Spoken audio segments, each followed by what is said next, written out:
God. Private! Get to the bomb shelter! Sullivan, are we up to date on supplies, Private? Sir, yes, sir. We have a full 30-day supply from preparewithcrowder.com, sir. A 30-day pre-made supply food kit? That sounds like a ripoff, Sullivan. Sir, no, sir. Thanks to preparewithcrowder.com, we got 30 days with the food. Shipped free, $99. Thanks to preparewithcrowder.com, that supply was shipped 30 days, $99 free. Why, that does sound like a good deal. You might not be totally useless after all. Tell me, does that kit include the broccoli cheddar cheese soup I love so much? Yes, sir. Right here for you, sir. And how about those dehydrated bananas and oatmeal? Sir, yes, sir. Right here for you, sir. And how about that chocolate pudding that's better than store-bought? Private? I eat pudding, sir. You what? I eat pudding in Bradford places, sir. Mission control! Send more pudding, mission control! I forgot to replace the pudding, mission control! Send more pudding, mission Private, control! first put that phone Send down. more pudding! Now come over here, Private. Get yourself together! Now go and replace that chocolate pudding.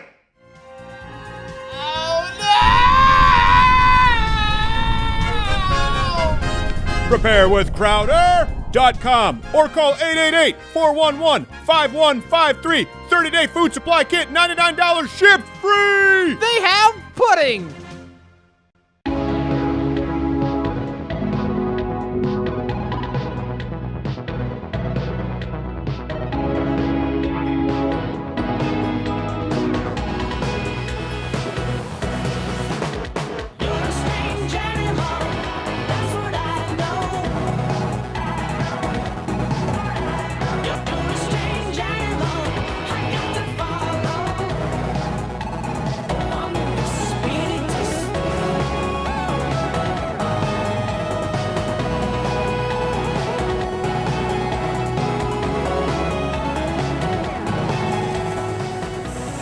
That's the ancient art of kata. By the way, for people, before you complain, this is unloaded. I was showing my producers here. I did a trigger job on my Ruger SP101. Fantastic firearm. Huge show today. By the way, first off, producing with me in video studio, as always, is Jared, who is not gay. Follow him at Twitter. On Twitter, at Not Gay Jared, me at S Crowder.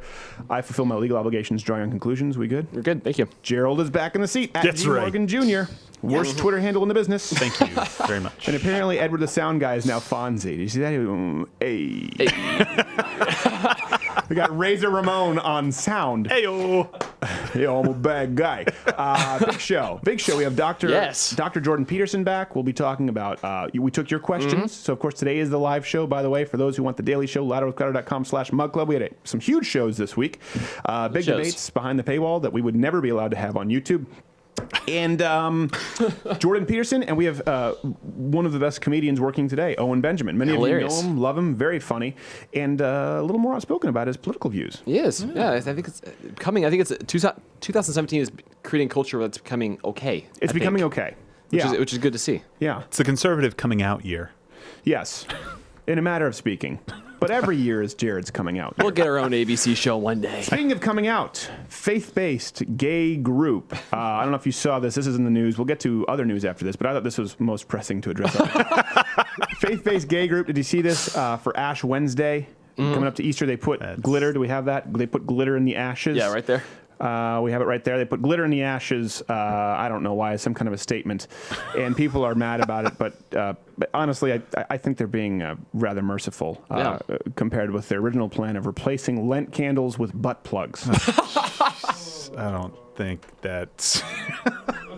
Welcome to Thursday. Yeah. Welcome to Thursday. So now let's get to the real news. Valerie Jarrett. Did you read about this? Valerie Jarrett is moving in with the Obamas. This was a big thing. Was trending all day today. Valerie Jarrett is moving in with the Obamas, the most trusted senior advisor, moving into their D.C. home. And this is because there's speculation they have a plan to enter sort of liberal politics and create these think tanks. You know, the only thing worse than a Jimmy Carter presidency is Jimmy Carter post-presidency. Yes. Exactly. I think that's Rush Limbaugh who said it. I don't know who says it. My dad says it all the time when he's yelling at the TV without pants. His post-presidency! Nice. So Valerie Jarrett, by the way, whose family we know are open communists from FBI documents. This is important to note. Valerie Jarrett's daughter was also recently hired by CNN to cover Trump and the Justice Department. Did you know this? So Valerie Jarrett, moving with the Obamas, Valerie Jarrett's daughter hired to CNN to cover Donald Trump. First off, it will make one hell of a sitcom. Valerie Jarrett moving in with the Obamas. That's our communist, noted communist, and daughter working with CNN. And people wonder why Americans don't trust the media these days. We'll get into that more as far as all of the relationships. Don't miss it. I didn't know about that one. World premiere. World premiere on TBS. They have to compete with Tyler Perry. That's not easy. That's not tough, easy. Tough stuff right there. The lead-in is Medea says, Lord!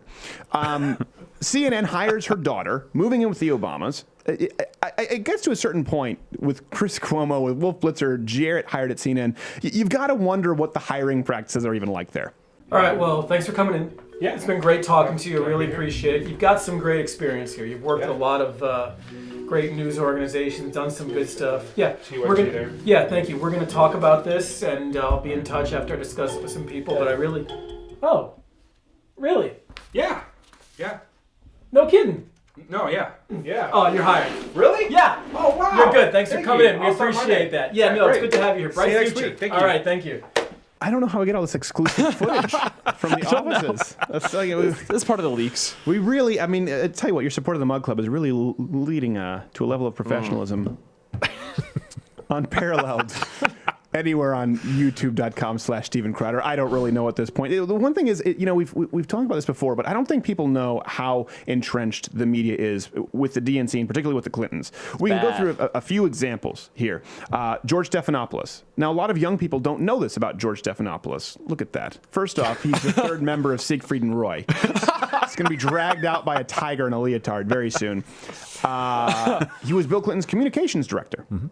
He was the Democratic Party advisor. Now, you know this, I know this, but a lot of people who watch the show who are younger don't know that. This is a guy who's hosting ABC News. He's the host of This Week. Literally worked for the Clintons. You don't need a conspiracy. You don't need to talk about chemtrails or John Podesta with little boys in his basement at a pizza parlor. This actually happened. Donna Brazile. Donna Brazile, of course, Al Gore's campaign manager twice, the interim chairperson for the DNC, caught sneaking debate questions to Hillary Clinton, worked for CNN. Openly working for CNN as a correspondent.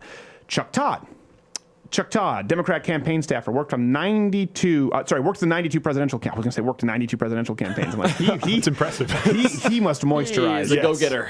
He worked for the 92. I don't know. I must have had a stroke today. My mouth is not working.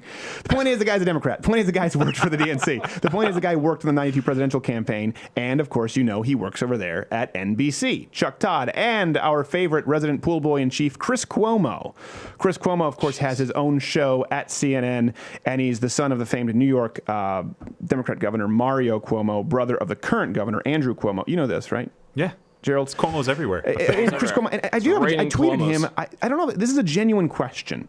Does Chris Cuomo actually still think he's a news anchor, or does he consider himself an opinion journalist? I don't know. It's got to be opinion, right? No. He has to know that. I think he considers himself a news anchor. And the reason for this from the left is they operate from this basis, I think, from Chris Cuomo. The only way he could consider himself a news anchor and not an opinion journalist, when he's more opinionated, more slanted than this show. We're incredibly biased, don't get me wrong. But at least we try to admit it and explain it and explore what kind of bias we have and where we might be wrong. Chris Cuomo doesn't even allow room for that. And I think he would consider himself a news anchor as opposed to opinion journalist, because today's progressive left, it's not necessarily facts or statistics based, but it's just, you know what? I know the way society should work. It should be this way. Therefore, news. There are 37 genders. Therefore, every single boy who wants to compete as a girl or a girl who wants to take steroids should win female wrestling state titles. We know that society should work where marriage is between whoever wants it to be. Therefore, this is news. We know George Bush was a war criminal. Therefore, news. We know Hillary Clinton was supposed to be the first female president. Therefore, news. And their opinion now, if you base it on that foundation of, I know how society should work in New York City better than you do, then you consider it all news. Yeah, even as entrenched as I think we are in our ideas, we hold this principle that maybe we're going to be wrong, and we probably won't know it when we are wrong. Right. So listening to other people that have a different opinion is pretty good. It is a good idea. When asked for his opinion as to why people believed he wasn't a legitimate journalist, Chris Cuomo had this to say. Oh, man. Oh, God. Oh, man. Oh, God. Oh, man. Oh, God. Oh, man. You need to calm down, Chris Cuomo. He worked up. Yeah. He gets himself too worked up. He does. And I do, as much as I don't like him, I worry about the man's health. Yes. I do think, and talking about that too, this idea, exploring it a little deeper, that news reporters who fancy themselves arbiters of how society should work, therefore everything's acceptable as news as opposed to opinion. There's this idea that there was a golden age of journalism. And I don't know, I feel like I'm one of the few people who maintains that never actually existed. There was never a golden age of journalism, certainly not since the 70s. Walter Cronkite's as bad as anyone there's ever been. He's just as bad as Cuomo. I mean, Walter Cronkite said you can't be a reporter and be a liberal. You can find the quote very easily, but people fancy him as this unbiased journalist. I don't think human beings are capable of unbiased news.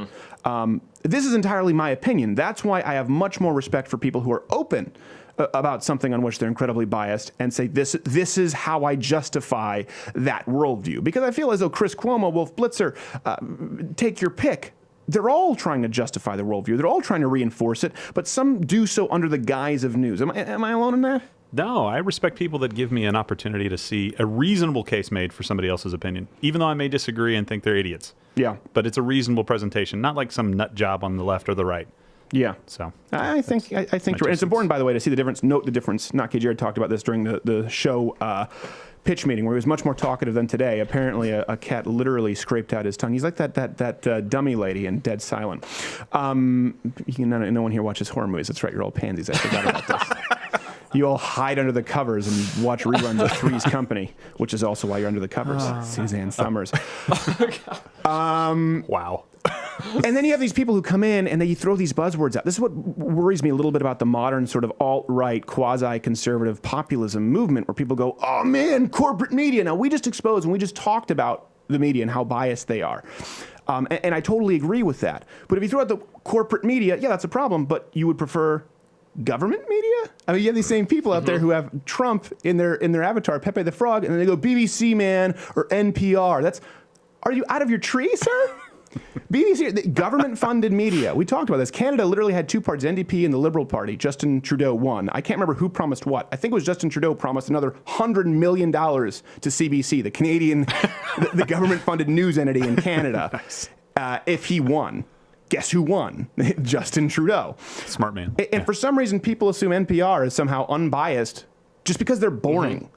That's one thing, too. If you say people like to assume passion equals dishonesty, right? And somehow if you're sitting there talking about, your lesbian folk trio on NPR, that people are like, oh, this is unbiased. And that's one thing. If you guys have been listening to NPR, they have the worst slant of anyone out there. If you think that is damn fine reporting, you need a CAT scan. It's the exact same thing where they operate under the assumption of the liberal premise, right? They operate under the assumption of, well, gender, of course, has nothing to do with biology. One's gender is not determined by one's sex. And they'll go on. And you're like, if you just don't understand what you're hearing, you go, yeah, NPR sounds like they're factual because this, why would they broadcast anything this boring if it weren't factual? I want to see the number of car wrecks associated with NPR listenership. Yes, exactly. I fell asleep, officer. Although, same thing too. We can't compete with NPR's podcast. Everyone's like, oh, their podcast Serial is always at the top. Well, of course it's at the top. No one else. These are independent podcasts. We can't compete against a never-ending supply of federal funding. It's like Serial is number one. Oh, how much did you get from the government? 19 trillion zillion dollars. I can see why. Yeah. Well, no wonder you're beating Joe Rogan, dicks. My point is this. I really think it's just important, instead of just under the blind assumption that this person is biased, this person is not biased. We always tell you that we are biased, but be aware of what you're watching and be able to parse it yourselves. If you look at the connection with the media, there's no denying that they lean left. But the same thing if you tune into a Sean Hannity, who at this point effectively acts as a surrogate for Donald Trump. And I like Donald Trump, and I actually like Sean Hannity. You need to be aware of what you're watching. The golden age in journalism, I don't think it ever existed. I just don't think people were aware of what it was that they were consuming. We'll talk more about that after this break. Then Jordan Peterson and Owen Benjamin. My voice is going high. That means break.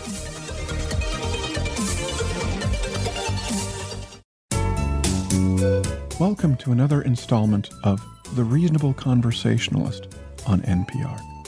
This week, we are joined by William Jarrett, Valerie Jarrett's husband. Thank you for being with us, William. Thank you for having me. Now, William, of course, you've been working with your wife in politics for years on the equal rights on which we all agree for the LGBTQAI community, correct? Yes, that's correct. Fascinating, and truly is a civil rights struggle of our time on which all Americans can agree. How can we best move forward, of course, in assuring that none of us will, for example, misgender one of the current 57 available offerings? Well, I just think that you should probably ask them what they prefer to be called. Well, that sounds entirely reasonable. Join us again next week for another installment of The Reasonable Conversationalist on NPR.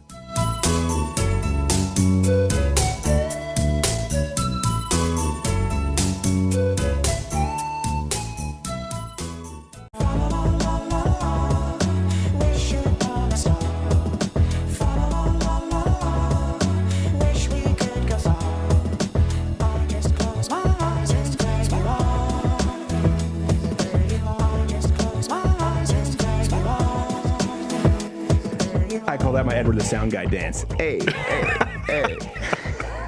That's not gonna I think catch he was on. inspired by this, so he was just pointing pistols at you. Yes. At G. Morgan Well, that's Jr. not nice, It's not actually. very nice. Yeah. It's not. At this point, I actually have a pistol in my office aimed squarely at Edward the Sound Guy. It's on a stand. Just have a I was button like, you I can don't want to push. aim at my... That's the truth. You're never supposed to aim a gun at somebody, Yeah. but if you have a gun in a room, anywhere, it's always aimed at somebody. Oh yeah, I always cross the front of mine. If I'm in the bathroom, technically it would go through the wall, Right. but it's there. Right. And I feel better about it. I sleep better knowing it's there. My AR-15 would take out the pool guy. He wouldn't even see it coming. Awesome. It's aimed at the wall. Like, it's aimed at the wall. It's not aimed at anybody. If it's aimed at Edward, it's aimed at me too. It's true. Yeah. Son of a. Yeah, it's loaded with hollow point 38s at this point. It's not going to overpenetrate.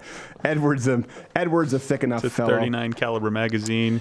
Yeah, if it were Jared sitting there, that would be, if not get Jared, that'd be much more of a problem. You'd both be taken out. Yeah, that's true. It'd be like going through a magazine and then into Yeah. a paperback.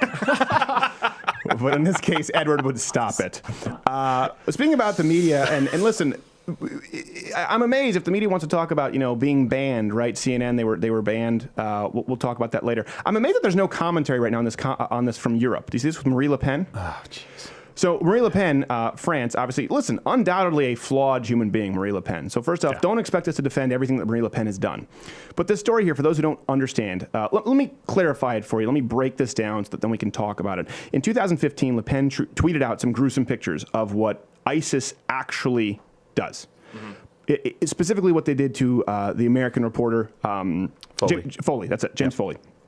So the socialist left in European Parliament just voted to retroactively. Now there's immunity, I guess, applied to certain people, to politicians, where you're not allowed to post certain kinds of images. Basically, it's an infringement on free speech. There is an immunity that applies to certain politicians, to certain figureheads in Europe. Okay, so this applied to Marie Le Pen. It applied to Marie Le Pen in 2015 when she tweeted these images out. European Parliament elected to retroactively remove her immunity so that they can now prosecute her for a crime in 2015, which was totally legal in 2015. And what was her crime? Free speech. Free speech. Tweeting out something that actually happened. They weren't classified pictures. They weren't anything like that. It was public. Yeah, they weren't classified pictures. Yeah. You could actually find the images on Google. She didn't know who it was at the time that she was tweeting out. And when the family contacted her, she immediately removed it. Right. So she did everything right, it seems. Well, and listen, and again, she's a flawed person. I don't know where her heart was with that, but she has a real problem with Islamic terrorism, as do I, and she was trying to showcase them for the evil that they are. You'd be in jail. Yeah, I would be in jail. Definitely would be in jail. Well, if I were in Europe. Yeah. So let's apply this to the United States. And again, you have the media with CNN, and they were furious that they weren't allowed into Trump's impromptu press conference. He called it an impromptu press gaggle. And I talked about that Monday. Have a problem with it. I think CNN is incredibly biased, but as a conservative, I don't believe that we should be in the business of banning any voices. I want to see more. Rather than banning CNN or Politico or New York Times, I'd love to see Donald Trump keep them there and then include new voices. That's what I want to see. Yeah. So I talked about that. I've tried to be consistent with that. But if CNN is going to complain about not being allowed into an impromptu press gaggle, Let's apply, if this were in the United States, let's apply what this were. Imagine that you, in 2015,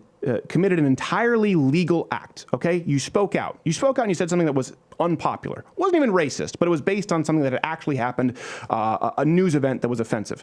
Picture this. You did that in 2015. It's entirely legal. Today, because people don't like what you have to say, political opponents retroactively vote to make that illegal and remove your ability to speak freely based on something you did in 2015.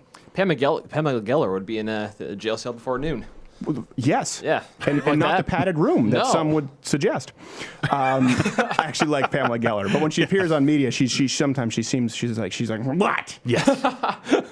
You know what I mean? You're like, whoa. Easy. Calm down, Pamela. Yes. You and Decaf. you and Cuomo need to get in the same relaxation program. Are you amazed that we haven't heard? No one's talking about this. I'm shocked because this is only a political hit job. So you can ask, the European Union can be asked to take away the immunity from anybody who's not performing parliamentary functions, right? If it's an illegal thing. That's what they did. They said this is not a parliamentary function that she was performing. Yeah. She spoke out. By the way, Parliament serves no function. Continue. That's true. So I guess this is an oxymoron.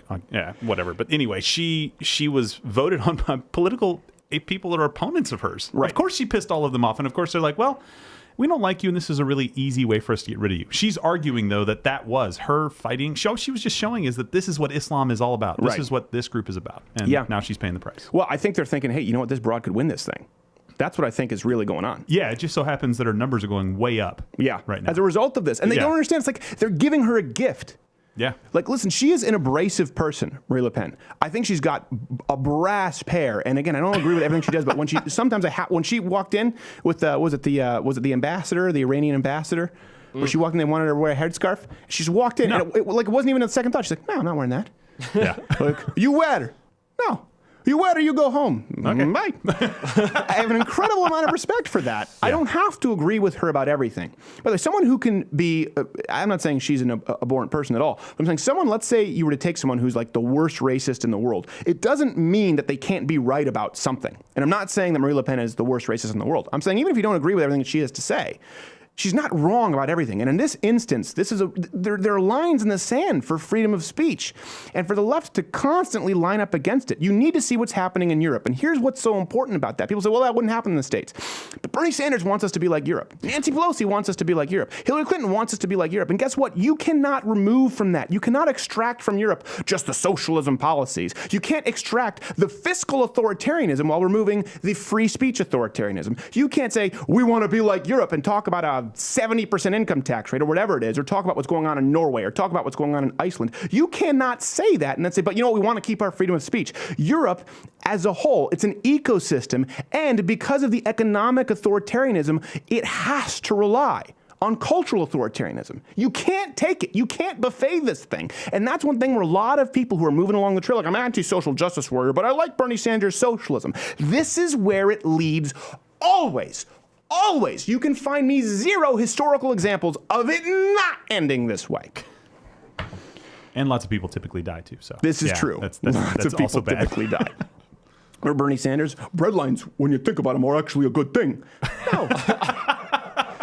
No, they're not, Bernie. What do you mean? By the way, did you see Venezuela's down to like the last couple bucks? Yeah. That was in the news. Yeah. Of borrowed money. Yeah. Yeah. They're using Bitcoin now. Bernie Sanders looking at him going, why don't you just bake up some more rye?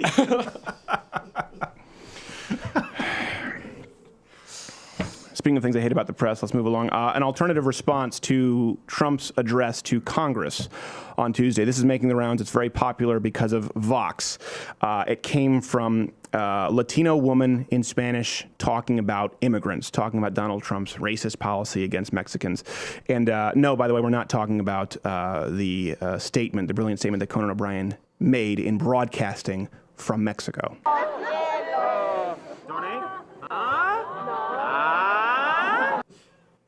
Look at that. I don't know what the point was. And the worst part, that doesn't show the whole story, by the way. They didn't show you what happened after the show when he was going back to his hotel, what happened between the show and the hotel.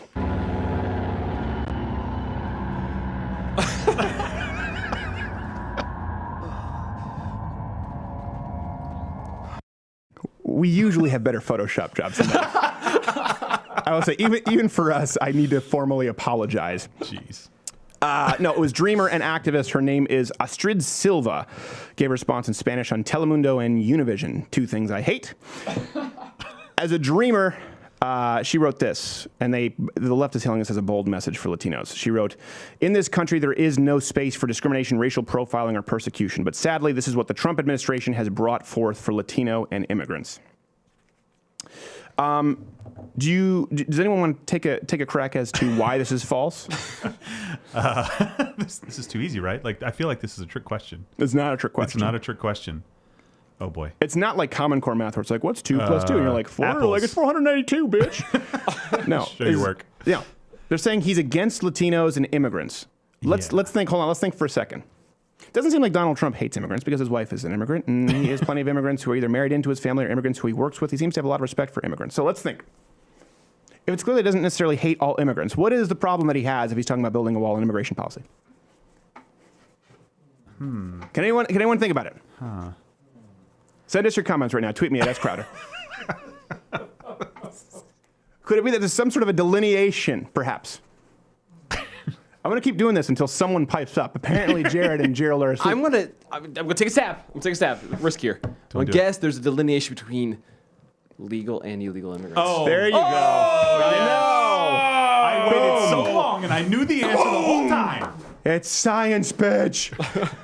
It is remarkable. This is a sleight of hand you see from the left all the time, and they continue to do it, and people aren't buying it. Like, Donald Trump hates immigrants. Here's the deal. Donald Trump came out and he made some comments about Mexicans at one point that were poorly worded. They're not said at their best. They're said at rapists, and it's like, Jeez. Okay, Don. And I know Donald doesn't mean to say that all Mexicans are rapists, and that's what they tried to run with. But it was poorly worded. Rather than jump on that, now they're going, he hates all immigrants. So they've squandered the lead that they had because people are going, well, hold on a second. He clearly doesn't hate all immigrants. He just has a problem with illegal immigration. Hold on a second. I voted for Hillary, but yeah, I don't like that either. I don't like illegal immigration either. Is it me? Am I racist? Neither did Obama like 6 years ago. No, 6 years ago. It is the fundamental delineation. And this is why you just throw it out. It's really easy to end this debate when this happens. It's really, you don't need to get into it. Unless you accept that there's a delineation between illegal and legal immigrants, don't even engage in the discussion. When someone says, well, Donald Trump hates immigrants, or when they say, well, building a wall is anti-immigrant, just say, no, illegal immigrant. Yeah. People aren't illegal. Okay, you prefer the word criminal? Criminal immigrant, yes. That could work. That's what they say, right? They're like, people are not illegal, acts are illegal. Okay, illegal acts committed by a criminal. Well, you said this last time we were talking about a year ago. Not in Trump, but we were talking about it in general. You said, look, we're either a nation of laws or we're not. Right. One way or the other. Pick. Yeah, pick. And while we're at it, while you pick, we found this public service video, a children's video actually, which hopefully will be able to drill it into your noggins, exactly how to make the delineation between legal and illegal. I hope this is informative.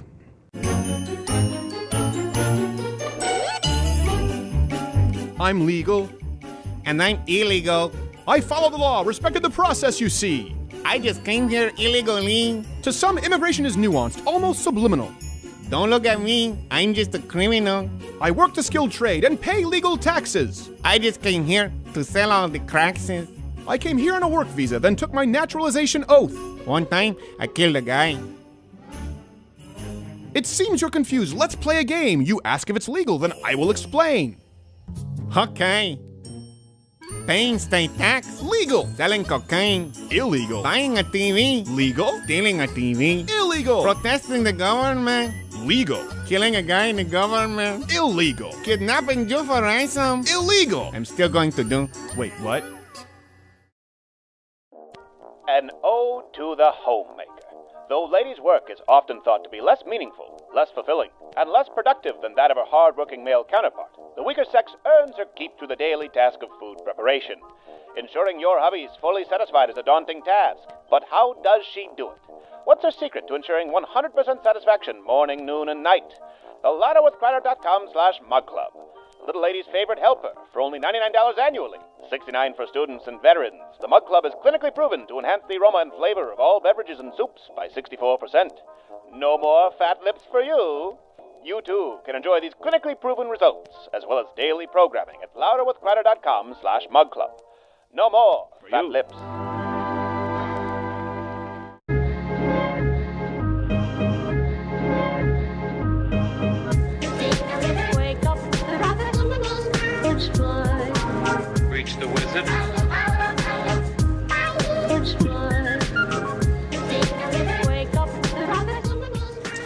I didn't do the kata for this one because I feel like I've been educating people on the art of kata far too much. Actually, very excited to have this next guest because when I grew up and I was starting in comedy, I knew who he was and watched him with my brother back when MySpace was still a thing. You can follow him on Twitter at Owen Benjamin. He has the podcast, Why Didn't They Laugh? Good stuff, and big fan. Owen Benjamin, thank you for being on the show, sir. Thanks for having me. I'm a fan of yours as well. Oh, don't say that because then I'll get a big head and this show will begin to suck. I'll be like not K. Jarrett at that point. People say, why are you still gainfully employed? I watched you back when you did the fanny pack song. We were just talking about this. First off, there's no way to off air. Okay, let's just talk about what happened. There's no way to. So we were preparing the shot and Owen Benjamin was on the other side of Skype and we're sitting there and we see this black thing in his teeth. Now, it's not super clear. I have a small monitor, and my producer is going, is that food in his teeth? So for 2 minutes, we were trying to work around it. We're not K. Jared saying, hey, Owen, can you change the lighting? Can you back up with the camera a little bit? Because we weren't sure if he had a space in his teeth or it was food. And then finally, we're Googling image searches. Does he have that space in his teeth? And I asked him, Owen, do you have any food in your teeth? Oh, yeah, it was pizza. Yeah, you guys are like, just for lighting, can you quickly get braces for 4 years? Can you go get your retainer for us and call us back in 8 months? Well, good. That's one of your best features, too, your teeth. So look at that. Glad it worked out. Look at that. Yeah, look at that. Very healthy. How much would he have hated us if we let him do that, though? We're like best friends. I know. You guys back. Well, that's the challenge. And then all these dudes with spaces in their teeth come to my shows because I'm like the brave one, and then they find out I don't really have one. Man, if he can do it, all of us can make it. It's kind of like redheads, and then they get to the end of the rainbow and they realize there's no pot of gold for you redheads. No. So, Owen, I found out you were tweeting me, and by the way, do you remember Tom Vrab? Did you ever do stand up with him? He used to work in L.A. a bit. He was kind of doing open mics and coming up, and he was a big fan of yours and like Kyle Dunnigan. Yeah, love Kyle Dunnigan. Yeah, so maybe you don't remember Tom, but I remember just that was kind of an era. There was you, Kyle Dunnigan. I remember Tom. I totally remember Tom. Yeah.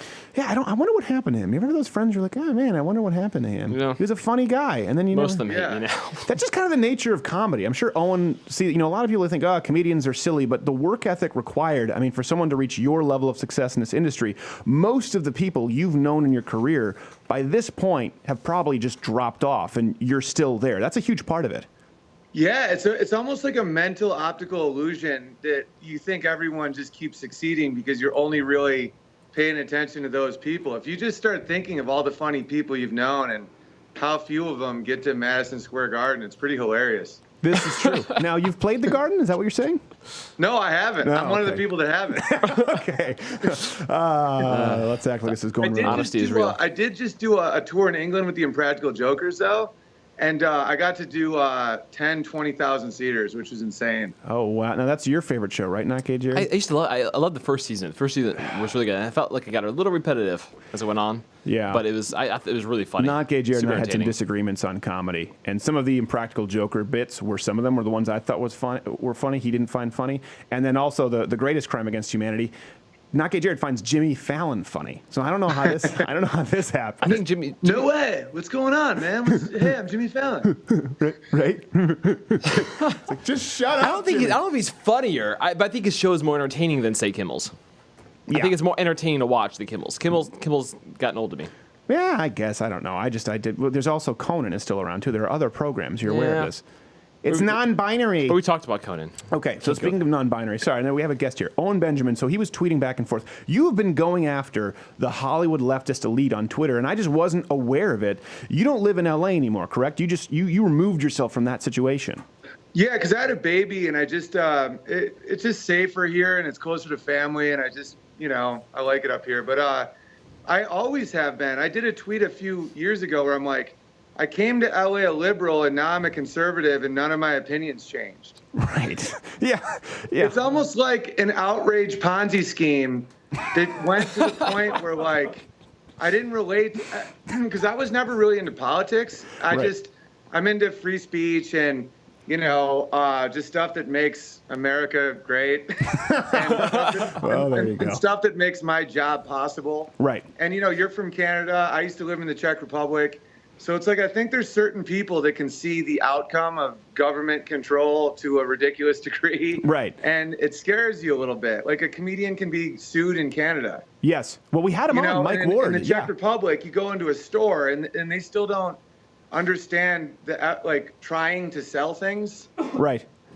So like I've always been very wary of socialism and things like that. And then on the social front, I don't, I love Thomas Sowell, the economist. Oh, who yeah, wrote, sure. Black, Redneck, White Liberals, one of my favorite books. And very conservative economist. And people called him racist, even though he's black from Harlem in 1930. Yeah. And I'm like, there's something wrong here, man. Like, you guys are, like, not right in the head anymore. Yeah, I mean, Harlem back then, we always say this about Ben Carson, like he's playing pro ball for the black team. He's not in the minor pros. He's not B League, right? Harlem, kind of like Ben Carson. He was from Detroit, single mother, and tried to stab her, but she was saved by her belt buckle. This guy has the black experience, but for some reason, they don't apply it because of their opinions. Right. Same with Clarence Thomas. Got like massacred by Ted Kennedy and a bunch of other quote unquote privileged white liberals because, and his grandfather was like a sharecropper.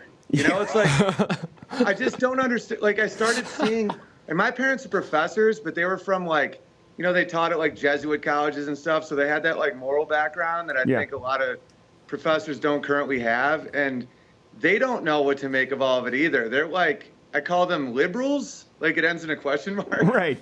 Yeah. Where it's like, is because they don't relate anymore to the party. They don't relate that every minority is a victim just for existing, that the Constitution doesn't matter, that censorship is good if it like hurts people's feelings. Like, I was doing a bit about how a lot of the progressives, I call them indoor cats.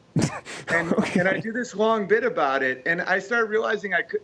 At first, like it was fine, like Hollywood laughed, and then it got to the point where it's like it became almost political, and I'm like, no, this is about culture. Right. Like our culture can't become this monster of like no one can speak and everyone's judged based on what victim group they're in, and so that's why I just can't call myself a liberal. And that's what's crazy about the entertainment industry. Think about it, right? Until like #Oscars so white. As a general rule, comedy and the entertainment industry is a pretty good example of a meritocracy. If you're the best comedian, you 100%. Tend to do better. Actors, and then now they're going, oh crap, we got to give the award to the gay black midget, otherwise there's going to be a march. And it's changed. And the thing is, for me, I was talking with Nick DiPaolo about this. I think a lot of comedians who were successful from that generation were, Lenny Bruce, liberal, Bill Hicks, liberal, but free speech advocates. So they still think in the clubs, they're like, no, in stand-up, it's still a bastion of free speech. I'm going, you don't live in the world today where the people who paved the way weren't Lenny Bruce or Bill Hicks. It's Amy Schumer and it's Sarah Silverman who are now closing the door behind them for free speech. That's why people are going online, and stand-up is sort of becoming the PC brigade if you look at people at the top. I totally agree, and it's like, I don't think anyone can say what's funny. Where it's like, oh, that's not funny. It's like, I'll show you 1,000 people laughing. Like, it's not funny to you, and I don't think people have the right to do that. And a lot of these PC brigade upper echelon people used to be free speech, and now they're shifting. Yeah. And that's what I'm like, the way that a lot of them, like I used to love Sarah Silverman when she would be very irreverent and very, she'd talk about how, just her irreverent jokes. And she had a bit. I remember she talked about the like Christian children's fund, like those sort of Save African Children, and she was like, I was like, oh my God, who's allowing these kids to get pregnant because they all had like the bellies, and everyone was like, oh, she was cringe shock humor, and now she's mad at people simply for voting Donald Trump, claiming it's hate speech. I can't get my mind around it. That's another thing that got to me. It's like people would rather overthrow the government than have a president they don't agree with. Like that to me is shocking. Yeah. And I'm like, you can not like Trump, but just realize he was democratically elected, and you just got to go with that. And it's just, they started talking very scary to me. And that's why I'm not going to pretend I agree with any of those things. Well, have you been shunned because I know you say you've always sort of had these views, but you've become more outspoken about them, certainly on social media. Was it one of those things for you? For me, this is what happened. I was always this way. And I found out pretty quickly if people find out at all about my views, I mean, I had a manager drop me, I had an agent drop me, I had publicists who wouldn't touch it once they saw some of the things that I had said. I said, you know what? I've got to run with this because I can't put that genie back in a bottle. Is that what happened with you? And do you feel that you've had some friends or people who you consider open-minded who've shunned you since they found out about your views?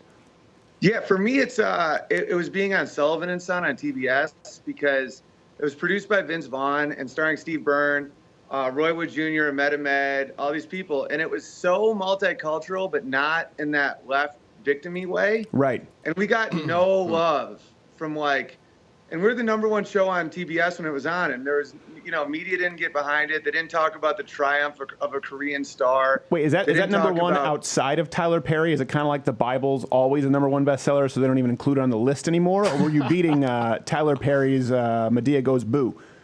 Oh, that's hilarious. No, well, that's the thing. We didn't have much going against us. We had the reruns of Big Bang, but... Oh, okay. Don't get Jared started. He hates the Big Bang Theory. Jared, we'll talk about that another time. The guest doesn't have that much time. And so I just saw that it was hypocritical, and I got into comedy because I'm not good at lying. It's not in my nature to kind of pretend I'm something I'm not. And I still don't really consider myself very political. I just can't agree with this whole identity politics and limiting of free speech and all this stuff that I have so much pride in being American for. And I just think white pride? Did I just hear white pride? You cis white male. I love being white. When cops pull me over, they just high-five me. I know. For me, they just give me dumplings, which they stole off an Asian who they shook down earlier. I'm like, what are you doing? This is fantastic. They give me their gun. It's great. Yeah, I know. It is. That was one thing that really upset my dad. How long did you spend, what portion of your life in the Czech Republic? I was there for a year, 1999. Oh, okay. I thought now, are your parents from there? No, I was a World War II history major, and I really wanted to study history there. Yeah. I thought he was an immigrant. Here I was like, oh, really? I didn't know about that, Owen Benjamin. Oh, no, not at all. I just went there and lived there, and just being in that environment, I realized that government control is not good. Well, speaking of third world countries, my dad was raised in Detroit. So for him, he got so pissed when Bernie Sanders said, that white people can't really know what it's like to struggle. And he was there, divorced family. His dad was in the military. So not a wealthy family by any means. In Detroit proper, by the way, in the area that people like to claim they're from. He was actually inside of 8 Mile in Detroit proper. And divorced family, was part of the racial integration busing system, got his ass kicked day in and day out because he was white. There was a lot of racial tension. And his saving grace was hockey. He was a really good hockey player. I got to play at U of M. That's what pulled him out of it. And so he goes, do I think that maybe I've enjoyed some advantages that other people haven't? You can attribute it to being white. Maybe, but I also think that other people have had privileges that I haven't had, being raised to a divorced family in inner city Detroit in a lower middle class household. It's called life, and he got so mad about that. But it seems that even people his age, when he talks with his friends who are black, they feel the same way. It's like, welcome to the world, population Earth, plus you now, once you understand it. Yeah, my mother's father was a lead miner with 7 fingers. And she was one of the first people to go to college from her town. It's like, and that's why I love Thomas Sowell. You'd love this book, Black Redneck. Oh, yeah, I've read it, yeah. Oh, yeah, where it's about how life just isn't fair sometimes, and it's more about culture than it is race. Right. In fact, race is almost no factor. Nigerian Americans make more than Caucasian Americans. It's about a certain type of culture that doesn't value education, promotes violence, Well, it's also because I sent their prince all that money. What's that? I said it's also because I sent their prince all that money. So there's some trickle down. Point. He tricked me too. Yeah, I know. Remember that when that was new? It was like we all had email. We're like, oh my gosh, someone sent me an email. And you're like, oh, wow, this is kind of like a pen pal. There's that. No one wants to admit it. But when it first started, all of us probably almost fell for at least one of them. Dude, I almost fell for it like a month ago. Yeah. Or you forwarding that picture like, have you seen this dog on steroids? You're like, no, that's clearly a Photoshop. Yeah. I know. I remember it with MySpace. It's funny. Back then, I got in. I remember a lot of comedians got really mad. I had been doing stand-up for 6 months, but I was doing stand-up. I did my first open mic. Within 3 months, I was doing an hour. Now, Not at a good hour. What happened was someone asked me to co-host a talent show at a university with them in Montreal, or a college, sorry. And I said, okay. And I did well enough there that the guy who booked the colleges said, hey, how come I never heard of you? You headline around here? And I said, yes. And he said, okay, come back and do 40 minutes in a month. And then when I got that, I booked about 4 or 5 different colleges within that week because I said, well, I'm doing Dawson College. They're having me do 45 minutes. And I played them off one another. So I got a lot of experience really quickly. I mean, think about, doing 5 1-hour shows in the span of 2 weeks. Most people starting out don't get that kind of experience for years because you're scraping together 5-minute clips. So this is before MySpace. I put my stuff up on MySpace, and a talent scout had no idea who I was, said, hey, do you want to audition for the Just for Laughs? And I did, and I got in. And I remember comedians being so pissed. And again, I remember just as a conservative thinking, like, well, isn't this good? Doesn't this mean that you can get in next year? It doesn't matter how long you've been doing it? And instead, they were mad. Yeah, it's like this zero-sum game mentality that, like, it's almost like the race to the bottom type thing where it's you almost latch on to the least talented people because it makes you feel better about yourself. When, like, I always liked friends that were very successful and did well because I fed off that energy. Yeah. And I just don't relate to that quote unquote progressive. It's not progressive. It is regressive. Yeah. And it's gotten to a point where it just doesn't make sense anymore. And that will probably affect my career. Even just leaving affects your career. Just being like, I have a family. I want to raise my family near my family. But I don't really care. I make money on the road. I got a book. I'm writing a book. I do podcasts. It's all about family. Well, tell me, let us know when your book comes out. And speaking of, having people who elevate you, I need to reevaluate why I let Not Gay Jared hang around this show. Do something with your life. Good Lord, Not Gay Jared. It's true. It really is true. And there's this there was at one point, and I felt this way. I don't know if you felt this way. It was hard for you leaving Los Angeles. And I think it's a smart decision, raising a family, getting out of the intolerance. But a big part of stand-up comedians, right, their identity is in stand-up. And so there's like this hierarchy, like, man, if you're not on the road grinding out with clubs, whereas most of them would rather be Bill Burr doing giant theaters, not having to do that. Or have a career like you have, where you have a sustainable audience. But there's this idea that unless you're sticking, like, this is the only pure form of entertainment. And I think that's changing a lot. Like you said, you can do podcasts, you can do things online where you don't have club bookers or show bookers with stand-up. It has become so vanilla to me when I tune into a comedy showcase on television. I can almost, if there's going to be a political joke, I can tell you exactly what it's going to be, and I can tell you which subjects they'll touch on to be politically incorrect while avoiding the real subjects they're not allowed to talk about. Is it just me when I watch those? No, you're 100%. And conservatives seem to understand business better when it comes to that's a disadvantage in business. Anytime you're not going for funny as possible, that means there is a market opening up because you're not trying to be funny. You're trying to appease some overlord, Right. So that's why I don't mind appealing to the audience that I want to appeal to and then just finding the shows that, I can get. It actually pays better sometimes. Yeah, it does. Once you free yourself from the ego of like, but if I leave LA, I don't have all the cool kids. You know what I mean? There is that part, I think, for a lot of people that's really hard to do just to get out of it. It's like the mob. I know, but the weird thing is, though, is they're still, like, the good ones are still my boys. Like, right. And you tell who your friends are by that, where it doesn't really matter how you feel about, like, okay, here's a perfect example. Your ability of debate, like, I don't want to blow up your head, but my dad teaches debate. Like, he's a rhetoric professor. Okay. And it's like, you're just crushing. Like, I listen to you with Michael Ian Black, and I'm like, any moderator knows Stephen won. Like, there isn't even a debate. And I'm like, I always thought the left was the one that had, like, science and logic, and it's becoming absolutely not that at all. No, and with Michael Ian Black, I will say it got more heated than I would like, and we'll have him back on the show. But I really honestly, if you want to talk about debate, look to someone like Ben Shapiro. He's amazingly skilled. I will say this for sure. I genuinely, Not Gay Jared knows this. When we have someone on who I disagree with, I do research to see what their views are, and I genuinely try and conduct a debate. First off, the rule is Not Gay Jared's not allowed to jump in at all.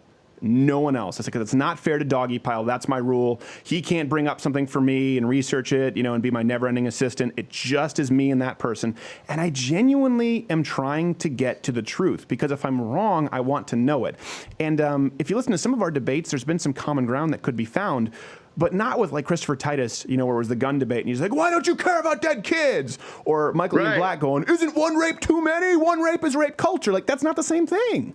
It's the worst possible straw man you can possibly do, where it's like, that's why I'm having a hard time with that side, because it's like, it's almost like they're not trying to learn, they're trying to win. Right. And I want to go into a debate where if someone makes a great point, it's like, oh, wow, thank you for clearing that up. Right. Like, I was making a horrible mistake. Yes. Yeah. I was wrong. Like, you're correct. I might be a homosexual. Thank you for making me aware of this. Yeah, like, I didn't know that those stats were the stats. Like, I thought 1 in 5 women really were raped on college. It's like... Really? Perfect one. Perfect one is wage gap. Yeah. Like, I really thought that wage gap. And just like a bunch of people thought that. And then when you actually break it down, there is no wage gap. That isn't factoring in having children and like child rearing and like that's so intellectually and choice dishonest. Of career. Yeah, here's the thing, and then we do have to go. We'll have to bring you back, but here's something that for me, that's the start of the issue, right? I found out, okay, wage gap is a myth. So for me, that's where it starts me on the trail going, but I've heard Barack Obama, our sitting president at the time, trot this out. Does he not have access to Google? Or is he lying? That's what got me paranoid. Yeah. I'm like, do they knowingly do this? Right. Because I've made him, like, my motto is I might be wrong, but I'm not lying. Right. Yeah.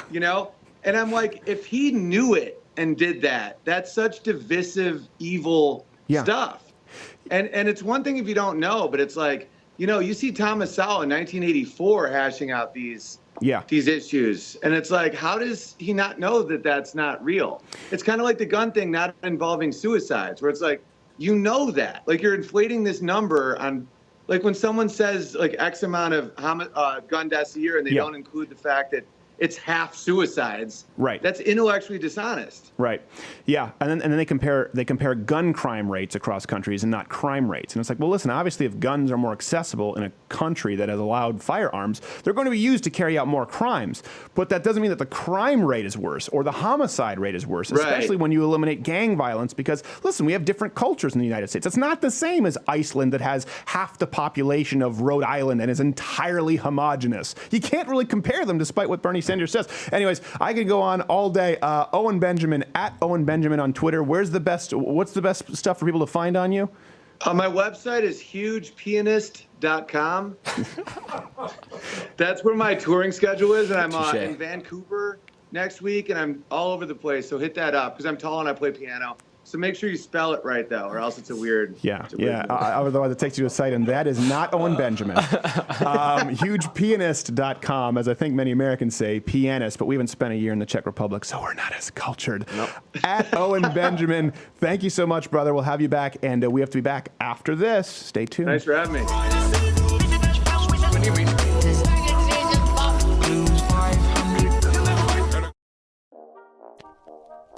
Whether preparing supper or tidying up the mess afterward, the homemaker finds meaning and purpose in her kitchen, almost exclusively. But where does she find all that energy? How do her dainty fingers hold up against such grueling manual labor? Yes, that's right, the Ladder with Crowder Mug Club, scientifically proven to make even the most mundane and trivial of tasks 78% more enjoyable. Hubby has no tolerance for frowny faces. For only $99 annually, $69 for students, veterans, or active military, you too can toil with a smile. LadderWithCrowder.com/Mug Club. Join now for daily Ladder with Crowder content and to avoid a fat lip for you. Always great to bring back the family values with those old classic commercials. Classics. Take them out from the vault right next to Walt Disney's anti-Semitic corpse. How often do you hear us do live reads? Well, really, it's about once a week right now. And thank you so much for those who've joined the Mug Club, who watch The Daily Show. That's obviously the most important thing. We can't thank you enough. But we do have a promo going on right now. Here's one thing. We don't ever want to be in the business of selling you anything that you do not want. This is something we're pretty excited about. We ran this special a while ago. It was Prepare with CR. Now it's preparewithcrowder.com. Let me be the first to say I'm not a doomsday theorist. I'm not a prepper. I don't think everything's going to hell in a handbasket. But I did live through the Montreal ice storms, where many people died, where we were out of power. We had no access to food or water for over a week. My brother was in Los Angeles for the riot. So I do think that it pays to be prepared. And right now, if you go to preparewithcrowder.com, you get a 30-day emergency food supply kit, $99 shipped free. That's breakfast, lunch, and dinner for 4 whole weeks. $99 shipped free. You can't really build this supply kit that inexpensively, certainly not this diverse. And I don't know about you, but I buy a couple of kits, I put them in our cupboard, and I leave them there so I have peace of mind. That's really what it comes down to in case any kind of a natural disaster occurs. So that's preparewithcrowder.com, and they're great partners, great supporters to the show. Yep. If you feel like it's a product that you need, that you could use, I think everyone should be prepared. Great, do it. Or you can call 888-411-5153. preparewithcrowder.com, 30 days, $99 shipped free, and limited supplies. We did it for a while back, and it ended within the month because we sold out. So thank you so much for your support. We'll be back after this. Jordan Peterson.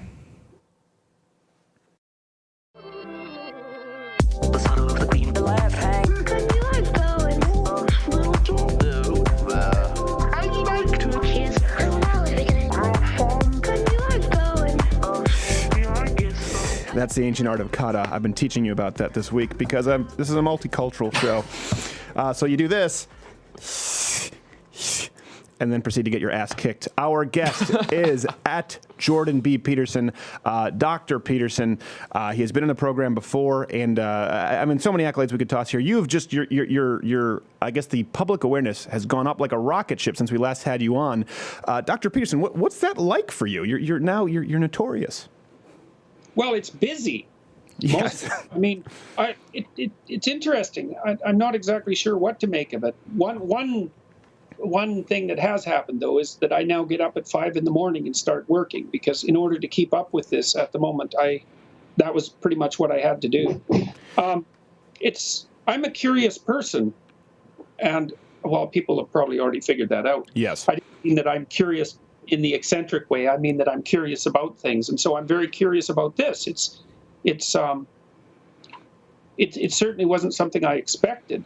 Although I have to tell you that I've been amazed for decades that I've been allowed to teach what I do teach at the university, and that no one's ever noticed and stopped me from doing it. So the fact that attention has been brought to it, in some sense, I suppose, doesn't come as a surprise. Well, I think, but I'm happy about the opportunities that it's bringing me, and I do like to teach people, and so the fact that now I can make a video and reliably attract 50,000 viewers is great as far as I'm concerned. It's like, why not? I'm hoping that I can teach people about psychology, and now I can. So hooray. And it's remarkable that, in the age of sort of the Kardashians and the reality stars sort of generation, as we call it, you skyrocketed to public awareness really through telling the truth, which has sort of become the counterculture. And that's what I find so interesting about your situation. It's one of those things where you said something that shouldn't have been offensive, and it caught on like wildfire simply because it was truthful.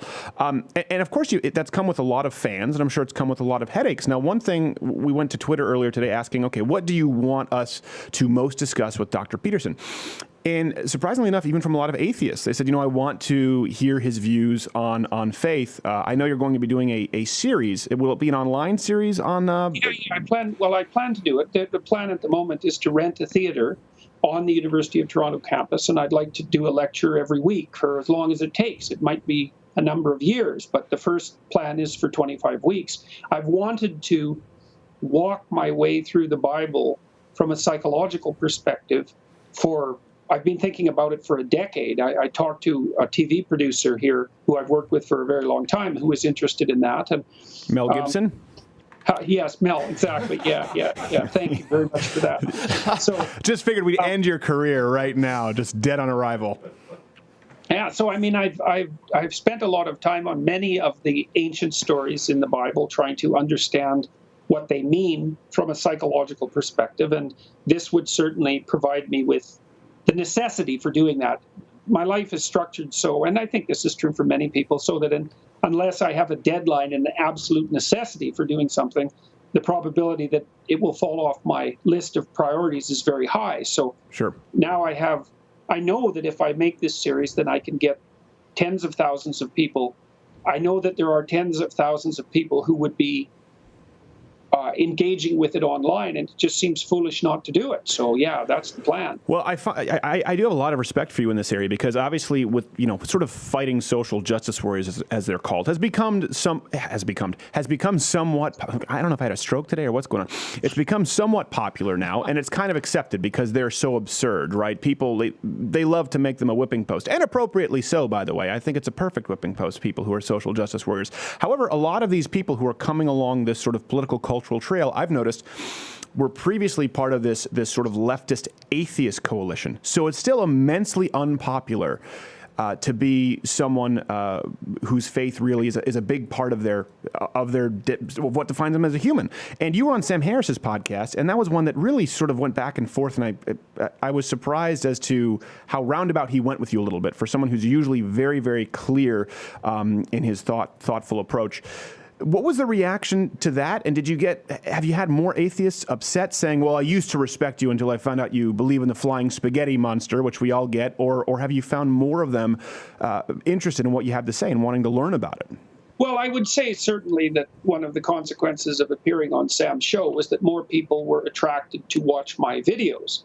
And so I have had responses from people that are of the sort that you described, who said, well, I am pleased with Dr. Peterson's political stance, but when he starts talking about the intersection between religion and psychology, then I just tune out. But that's fine with me. I actually don't. It isn't. I'm not trying to convince people. Right. It's up to people to think whatever they want, and if they don't find what I'm saying convincing or interesting, then that's perfectly fine. I'm also not claiming that what I'm saying is correct, because what I'm trying to talk about is insanely complicated, which is partly why I wanted to talk to Sam Harris about it. I mean, the thing about Harris is that he has concentrated on many of the same problems that have bothered me, and has actually come to similar conclusions, but for very different reasons. And I thought we could have an interesting conversation about that, because he does believe that people have a primary moral obligation to speak the truth, and that he also believes that one of the primary moral obligations that characterize human beings, let's say, is that they should try to work to mitigate unnecessary suffering, which is also something that I agree with. But I think the problem with his approach is that I don't think that what he's promoting is grounded deeply enough to have the kind of power that's necessary to make it manifest itself properly. Yeah. And I also think that Harris and Dawkins, it's quite funny because they just talked to each other very recently. Harris put Dawkins on the spot by suggesting that there may have been evolutionary reasons for the selection of religious ideation. And I actually happen to believe that. I think that both Harris and Dawkins, and this is mostly at Dawkins' feet, has never taken the fact of the prevalence of religious thinking with the sort of seriousness that an evolutionary biologist should. That's interesting. Because religious thinking is a human universal. Sure.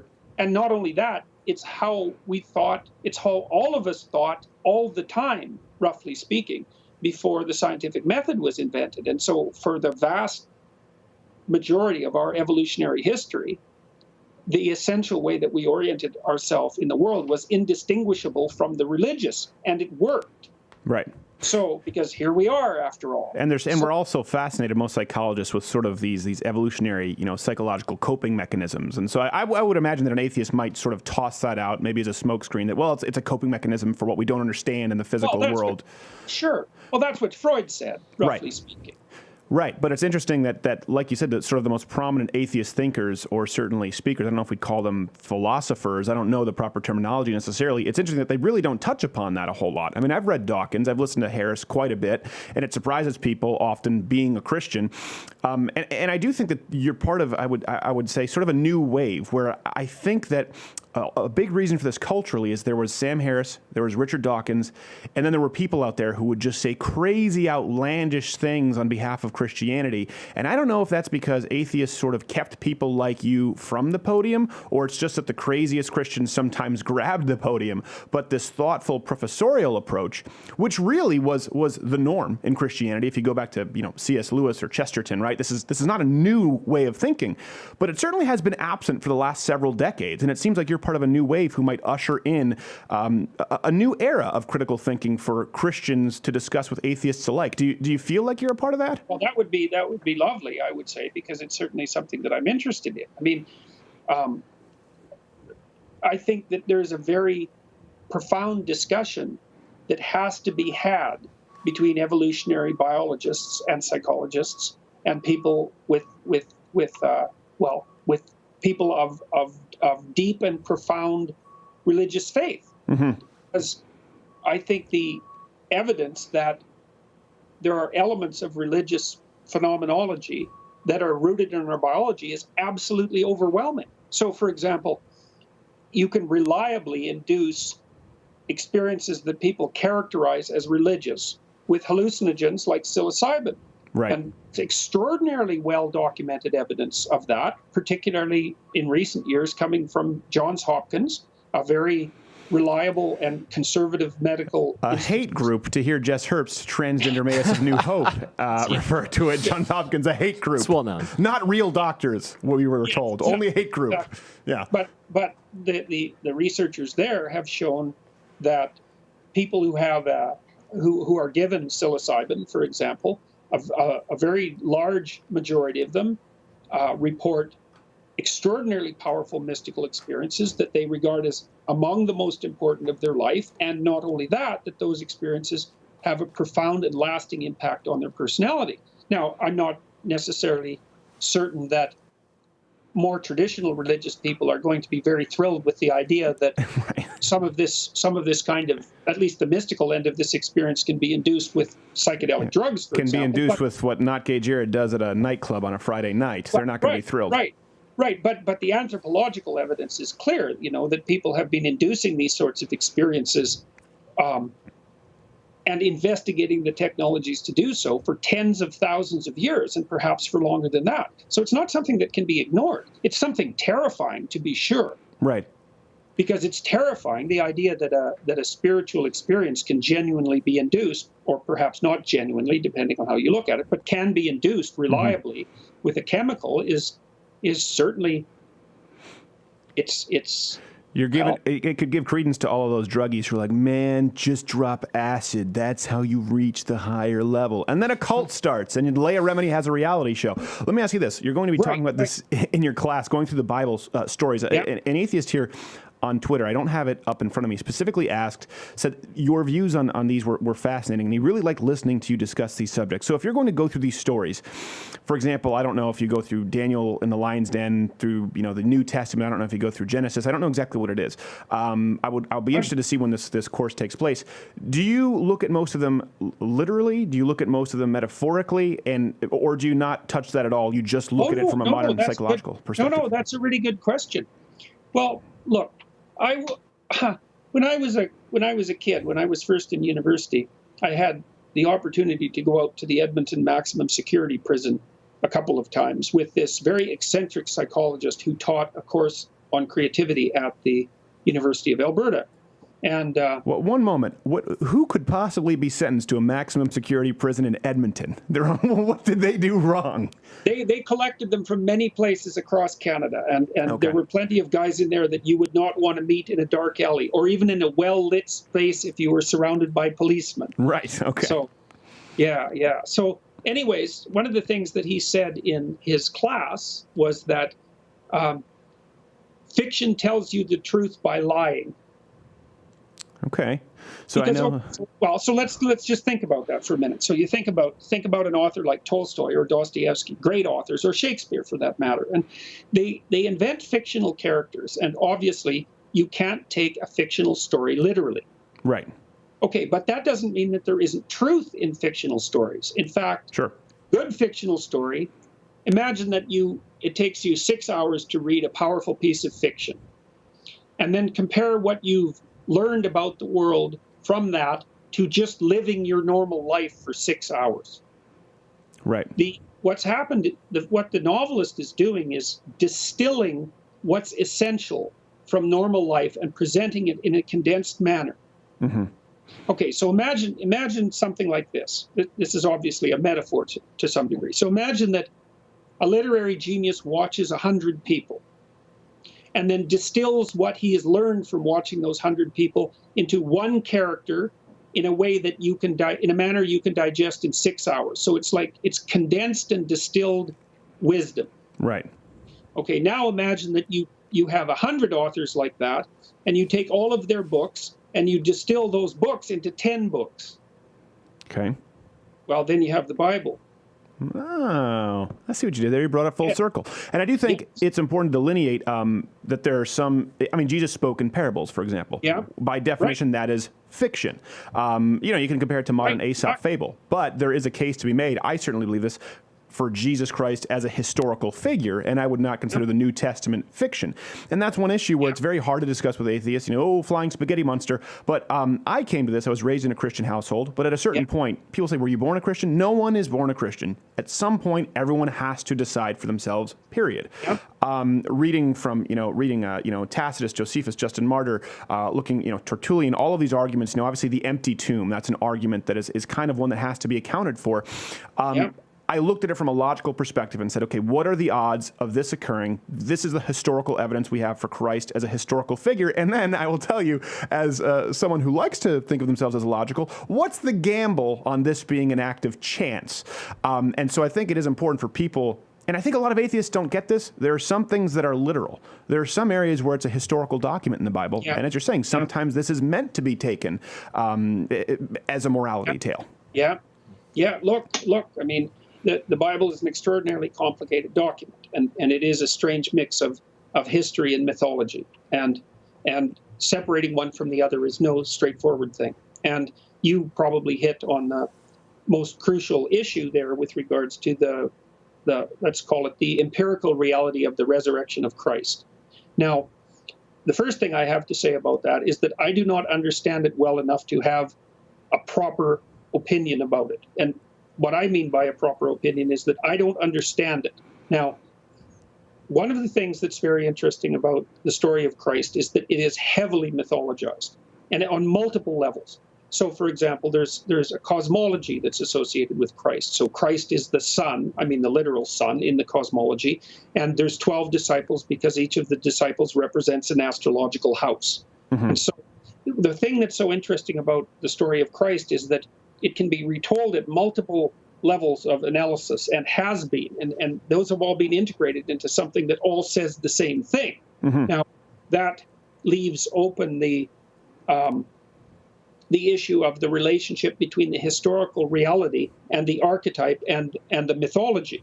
For example, it's quite obvious that many of the elements of Christ's life, the way that it's presented in the New Testament, have remarkable and substantive parallels with the description of the Egyptian god Horus, who is also a kind of a savior god, and who is also represented quite frequently as an infant sitting on the lap of Isis, his mother, in the same way that Christ is represented sitting on the lap of Mary. Yeah. So there are these historical parallels, and they're deep and profound. And one way of reading them is that that's just evidence that the entire story is a variation of a myth. Right. That's what I was taught by Helen Holt in my mythology course at university. Well, not university, actually, college, Champlain College.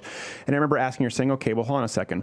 How many of them were a human sacrifice, rose from the dead, and made the claim that they are the only way to salvation? She said, well, that's different. I said, okay. Now, how many historical accounts for them saw political figures and very powerful historical figures arguing tales of corruption? Well, actually, the disciples stole his body from the tomb. I mean, there are historical accounts of this. For me, when I look at them, I'm going, well, why are they arguing this? If you see these historical accounts, they should just trot out Christ's body. But they felt the need because there was enough, at least public pressure, if not evidence. People believed in this idea of an empty tomb. They were arguing from that premise, saying, no, this is why there's an empty tomb. And that, to me, was so compelling. compelling for the historical case, because the easiest thing would be to say there is no empty tomb. It's bullshit, but they didn't. Right. That's just personal opinion, but you're the scholar. The issue for me in relationship to that is twofold. The first thing is that that's a problem that I'm actively working on trying to understand. And I hope to do a lot more of that over the next 3 or 4 years, because it's an extraordinarily deep problem. But I would also say that I've understood it in large part in a manner that was offered to me by my understanding of Carl Jung. And so Jung said, so imagine, I made a case that you can think about the Bible as a form of extraordinarily distilled fiction, and fiction in the best sense, in that fiction is a kind of abstraction from reality, like mathematics is a kind of abstraction from reality. And you might say, well, are numbers real? And one answer to that is no. And the other answer is, yeah, they're more real than anything else.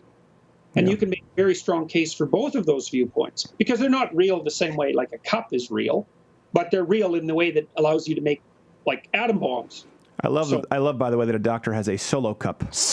You'd expect a mug and a very distinguished pen. It's the thing you use to play beer pong. I have my Louder with Crowder mug at home and use it frequently. Well, thank you very much. I'm glad that you do. It enhances the aroma and flavor of beverages by scientifically noted 24%. So we're very proud of that. Oh, that's impressive. Yes. I figured as a doctor that would impress you. I mean, we could talk about this forever. But sorry, we only have a few minutes, so I'll let you have the floor. Okay, well, so I'll just say one final thing, and this is part of the mystery for me. So just as you can think of the Bible as a distillation of fiction, although that's not all it is. Right. You can think of the idea of the Savior or the Redeemer or the idea of Christ as a distillation of what could be the best of humanity. And that's sort of reflected in the idea of the King of Kings. Mm-hmm. So imagine this. Imagine this is what's happened over the course of history. Again, it's a metaphor, but it's roughly speaking, which it'll do to approach the topic. So imagine that you took 100 people and you derived the best elements from them, and you distilled those into 10 people. Those would be admirable heroes. Right. And you could think of them as a kind of aristocracy. Sure. And then imagine that you took 10 admirable heroes and distilled them into a king. And then you took 10 kings and you distilled that into a meta-king. Right. That would be Christ. And that's exactly what happened. And this is speaking strictly from a conceptual perspective. Right. I'm trying to understand a kind of abstraction. Sure. You could say that what's happened across history is that humanity has attempted to produce a vision of the perfect man. And the perfect man would be everything admirable about a human being distilled into a single entity. Mm-hmm. Now, you can see that playing out in the story of the Christian Passion, because what the central element, let's look at it this way. Human beings have to bear a cross. Well, what's the cross? The cross is the burden of being alive and the knowledge of their own mortality and fragility. And you can either bear that honorably or dishonorably. And if you bear it honorably, then you do it by telling the truth and living a forthright life and aiming at the best. And those are all things that are characteristic of the Christ that we know from the Gospels. Mm-hmm. But then, to make that a truly archetypal story, you have to magnify it to its ultimate degree. And so that's also what's happened in the Christian story, because you have the perfect man who's innocent of all things, so that's sinless, who is betrayed by his friends, which is the worst thing that can happen to you socially, and who's then subject to torture and death reserved for a criminal, mm-hmm. right? So it's the most unjust possible sequence of things happening to the best possible person. Right. That's what makes it archetypal. You can't tell a more meaningful story than that. Right. It's a limit. The worst thing happens to the best person. It's a limit. Right. You can't go beyond it. Well, and so that's what that story portrays. So there's a deep reality to it. Again, I'm speaking purely conceptually. Right. Now, but what Carl Jung pointed out, and I really like this idea, is that, so imagine that idea is an archetypal concept. It's the ideal to which you should aspire. and then it's formulated as a implementable ideal.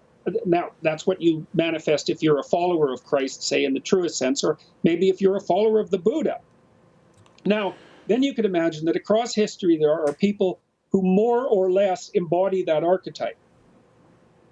And the people who embody it to virtually no degree are uninteresting or reprehensible. They're just scoundrels. Yes, or They're feminists. But then and now and then someone comes along who really partially embodies that archetype, who really is a manifestation of something approaching the ideal. And then now and then someone comes along who really closely matches that ideal. Well, Steven Seagal claims that he's the Dalai Lama incarnate, so there's that. So maybe he's... I didn't know that. Yeah, well, it's Steven Seagal. He's a retard. So it is interesting. It is interesting. He does claim that. It's a hell of a thing to call someone who's the reincarnation of the Dalai Lama. Yes, it would be if that were the case. I could talk about this all day, and maybe we'll do an extended version. We do have other topics to get to, and of course we have several guests today. I do find all that interesting conceptually, and then for me, when it comes down to people aren't willing to live their life or end their life for merely a concept. So again, the historical context. And actually, Gerald, it would be interesting if we had him here for the interview. He had to go to the restroom. When you look at people who were persecuting Christians and then willing to die for something in that lifetime with that's a rarity. And that is something that, again, needs to be accounted for when you can look at it historically and say, okay, these people were willing to die for someone they knew. That's different from a concept, and that's a whole other layer that we can get into, which again, there are several different views that, if you're talking about a tree branch with Christianity, I mean, that's one thing too. It's really, the reason I don't engage in these conversations as much with militant atheists is because they go, well, Christians, and you and I understand that the Christian umbrella is far different from, I guess, atheists, in the sense that you can, Christian, you have Catholic, you have Protestant, then you have Protestant, you have 5-point Calvinism, you have this idea of predestination.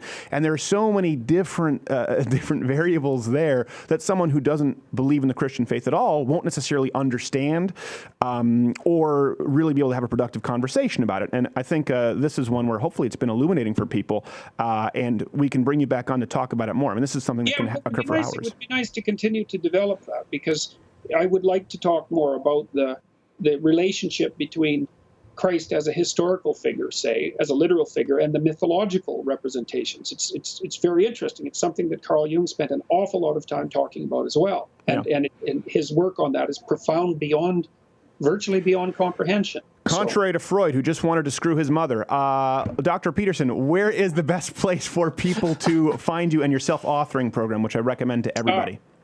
Well, they can find the self-authoring program at selfauthoring.com. That'll help them write their autobiography and write a plan for the future, which is a very useful thing to do. And I have a website at jordanbpeterson.com and lots of videos at Jordan Peterson Videos on YouTube. There's about 600 hours of videos there for people who would like to watch 600 hours of video. Yes, exactly. Absolutely. I highly recommend it. Who needs a college degree at this point when you can watch 600 hours of Dr. Jordan Peterson? Mr. Peterson, Dr. Peterson, I apologize. Damn, force of habit. Thank you so much. We must go. We'll have you back again soon, sir. Thanks. Really good seeing you again.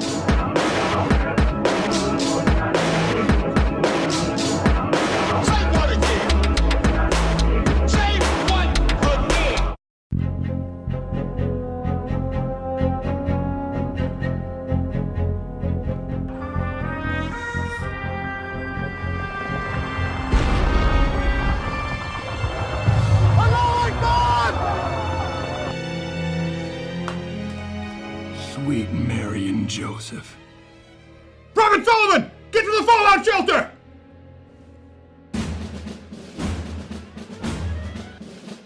I always knew those ragheads would make it to our shore, Sullivan. Sir, yes, sir. Thank the Lord above, we prepared with preparewithcrowder.com. $99 shipped free for a 30-day emergency food supply kit. Sir, yes, sir. Everything you need, reasonably priced. We have full meals, freeze-dried fruit, soup, and pudding, sir. Just add heat and water. That's right, Private. Just add heat and water. Where's all the water, Private? Sullivan? Do you mean to tell me that we forwent the most basic human necessity in exchange for caffeinated sugary soda pop? I thought we need our energy, sir. Like the terrorists? Oh no! Allah Akbar! Allah Akbar! Preparewithcrowder.com or call 888-411-5153. 30-day food supply kit, $99 shipped free. They have pudding.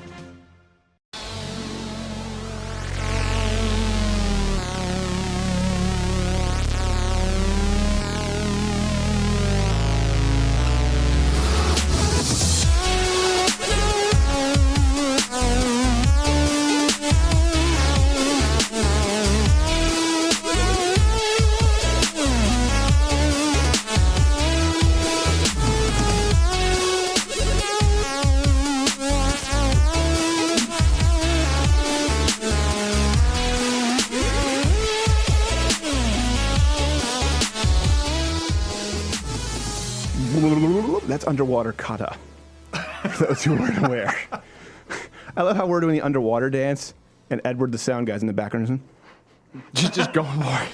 It's my jam. You don't hold your headphones underwater, Edward, the sound guy.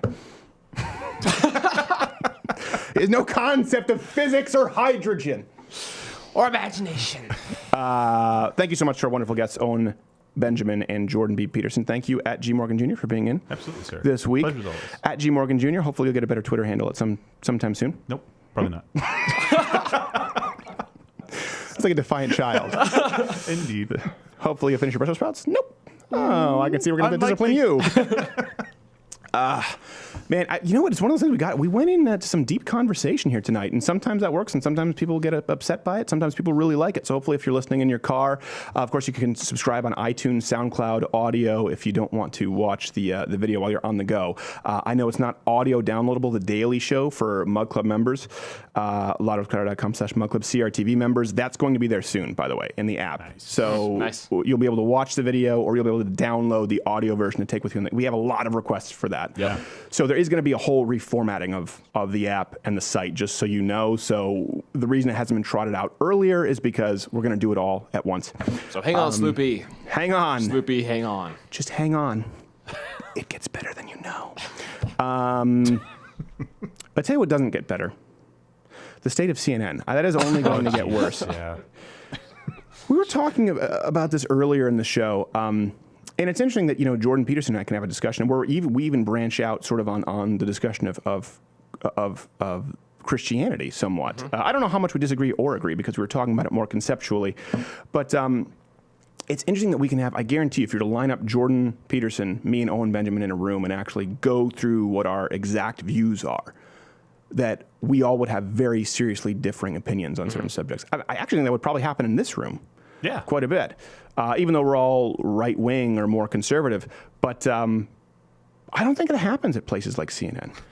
I think that with this stuff, when everyone's just, when you see someone who's being praised, we talked about, if you just cycle through these stories, when you see how no one at CNN is like, we really should be covering more of the story with Europe and Marie Le Pen, who's having her speech silenced, and no one goes, we should. Mm-hmm. When everyone's saying, it's really brave, this Latino woman, Donald Trump hates immigrants, and no one is there saying, well, hold on, maybe it's illegal immigrants. Yeah. There really is something dangerous. We've talked about this, getting into an echo chamber and surrounding yourself either only with yes men in your own personal life or certainly politically and culturally, surrounding yourself with people, even if they agree with you, who won't challenge you.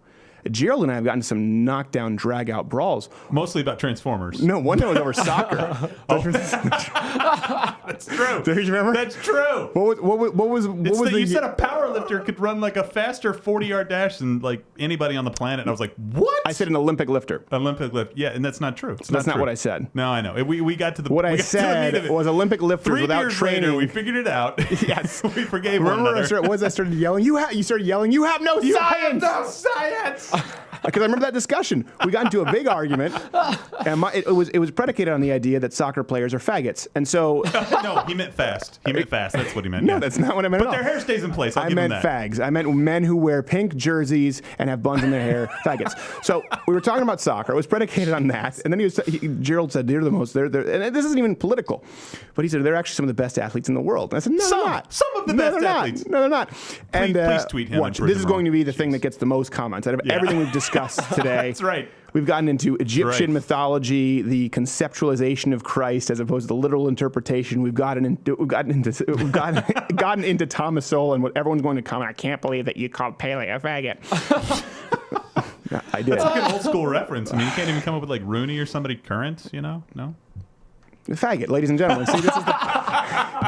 I'm a Chelsea man anyway, so it doesn't matter. Yeah, well, exactly. Chelsea, Manhattan. That is the area. Man, Chelsea, man. Stop it.